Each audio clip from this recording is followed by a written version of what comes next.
Assalamualaikum warahmatullahi wabarakatuh.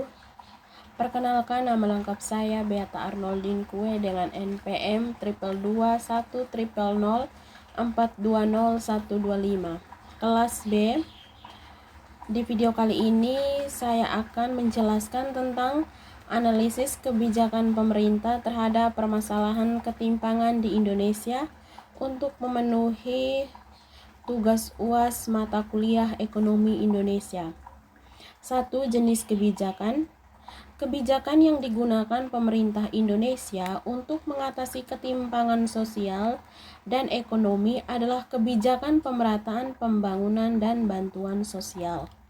Kebijakan ini bertujuan untuk mengurangi kesenjangan pendapatan, akses pendidikan, kesehatan, dan pembangunan antar wilayah.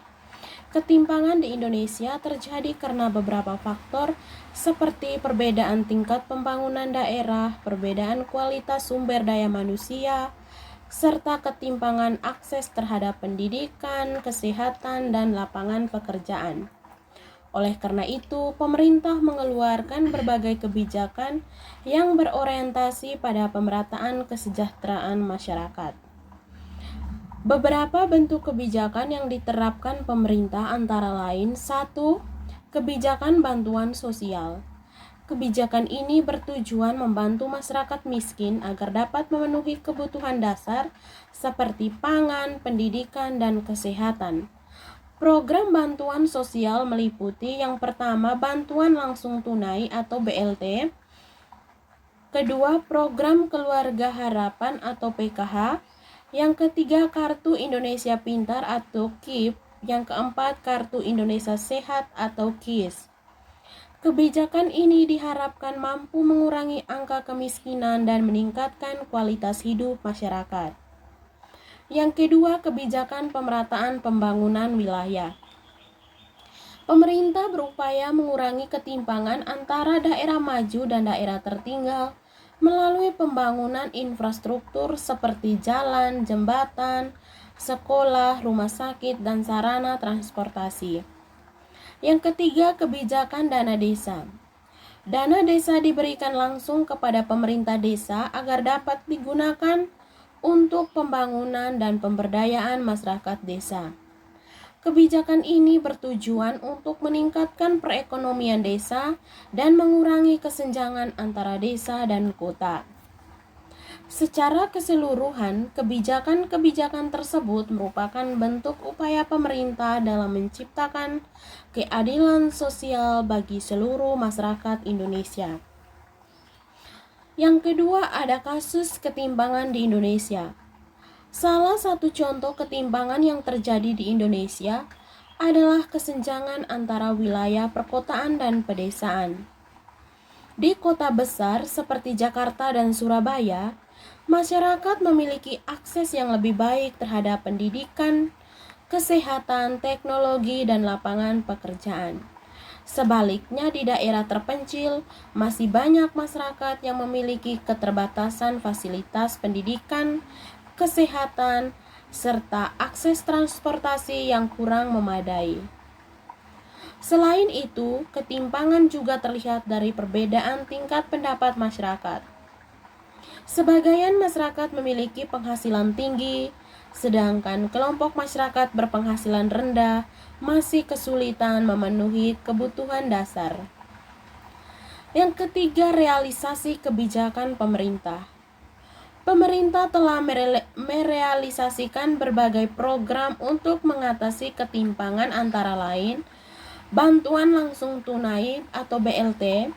Program ini diberikan kepada masyarakat yang kurang mampu untuk membantu memenuhi kebutuhan dasar dan meningkatkan daya beli. Yang kedua, ada KIP. Program ini membantu siswa dari keluarga kurang mampu agar tetap dapat bersekolah.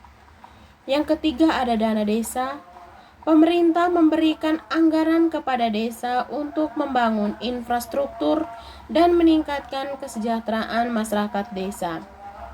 Yang keempat, ada pembangunan infrastruktur.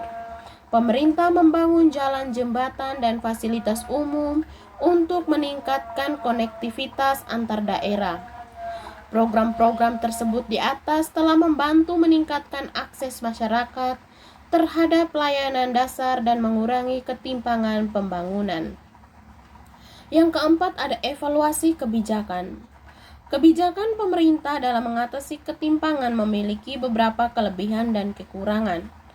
Berikut ada kelebihannya: membantu masyarakat miskin memenuhi kebutuhan dasar, meningkatkan akses pendidikan dan kesehatan, mendorong pembangunan daerah tertinggal, membantu meningkatkan pertumbuhan ekonomi daerah.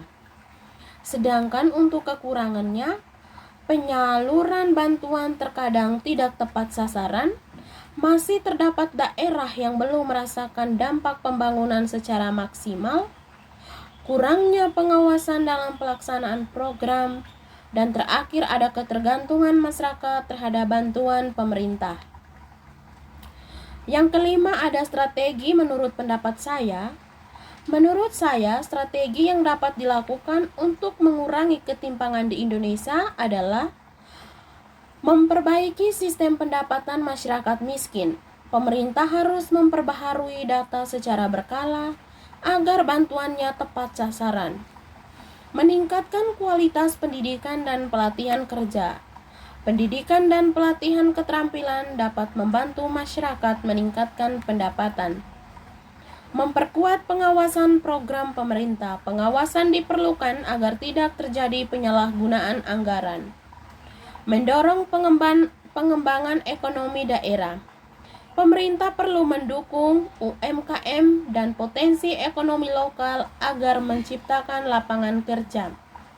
Yang terakhir ada pemerintahan pembangunan infrastruktur.